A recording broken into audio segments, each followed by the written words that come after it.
Di ba naniniwala po kayo Kamili na pagalingin kayo ni Lord? Oo, naniniwala po. Ayun. So, ito kasi may good news si Lord sa iyo. Sabi niya, ang Panginoon ay hindi nagpabaya tungkol sa kanyang pangako. Kasi ang Panginoon pag nangako yan Kamili, ginagawa niya yun.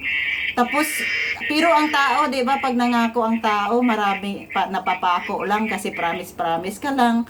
Pero sabi ng gaya ng mga nagpapabayang ibinibilang sa mga ilang tao na kundi magpabata tungkol sa atin na hindi nagnanais na ang sinuman ay mapahamak, kundi na ang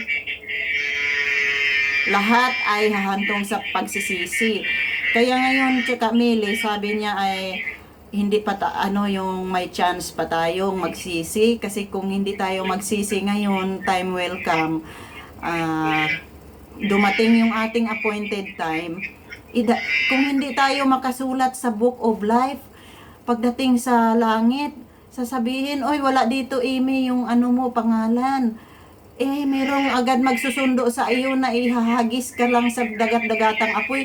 Alam mo yung yun ang kinakatatakutan ko. Kung hindi makasulat yung aking pangalan sa Book of Life, may susundo lang sa iyo, doon ka itatapon sa Book of Life, sa impyerno.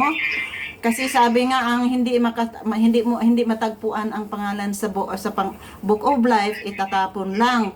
So ngayon pipili ka at Kamili, magde-decision ka kung gusto mong ipasulat yung pangalan mo sa Book of Life or doon itatapon sa Lake of Fire, yung sa impyerno.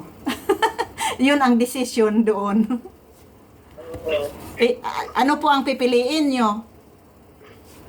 Ay, gusto ko marating ng Book of Life. Ay, amen naman. So ngayon ay gusto kitang ililid sa prayer, sumunod ka lang sa akin ng para masulat yung iyong pangalan sa Book of Life. Ayan. Simple lang, maiksi lang naman ito Kamili, susunod ka lang sa akin. Oh, sige. Kahit nandyan ka lang sa Pilipinas, ako na sa Hong Kong. Ayan. Sige, mag-pray tayo. Panginoong Hesus, Panginoong Hesus, ako po ay nagsisisi sa aking mga kasalanan. aking mga kasalanan.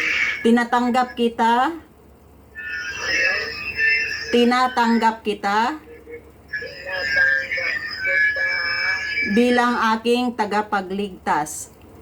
bilang aking tagapagligtas. Isusulat mo po Isulat mo po ang aking pangalan aking pangalan sa Book of Life. of life. Salamat po. In Jesus' name, Amen. Praise God. At ngayong araw Kamili, mayroong tinatawag na born again bago ka nang ipinanganak. Kamili, kahit matanda na tayo ngayon, ngayon yung spiritual birth mo na nakasulat doon, nakaregistered sa Book of Life. So, time will come Kamili, kasi kayo ngayon ay 80 years old. Imagine kung kukunin na yung buhay na pinahiram ni Lord sa atin. Sasabihin ni Lord na, Amy, welcome to my kingdom. Gano.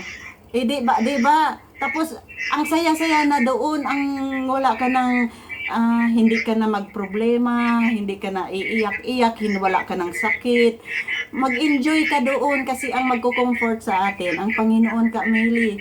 Kaya, ngayon, naniwala po kayong pagalingin kayo ni Lord kasi tinatanggap mo na siya, nagsisi ka na sa iyong mga kasalanan, nagbago ka na po. So, imposible na mag-workout si Lord sa buhay mo. Tapos, gusto ko lang yung i-congratulate kayo, Camille, ng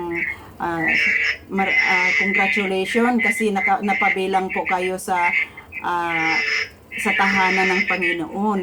Ngayon, Camille, kasi sabi nga ng Panginoon sa isang makasalanan na nagsisisi, alam mo yung mga anghel sa langit, tuwang-tuwa ngayon nag-aawitan.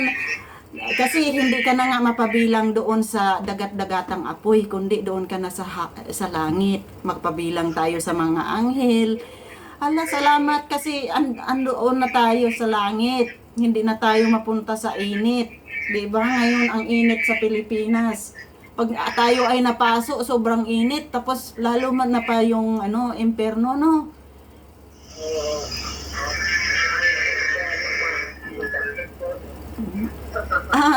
Salamat po, Camille. Pwede kang pwede kitang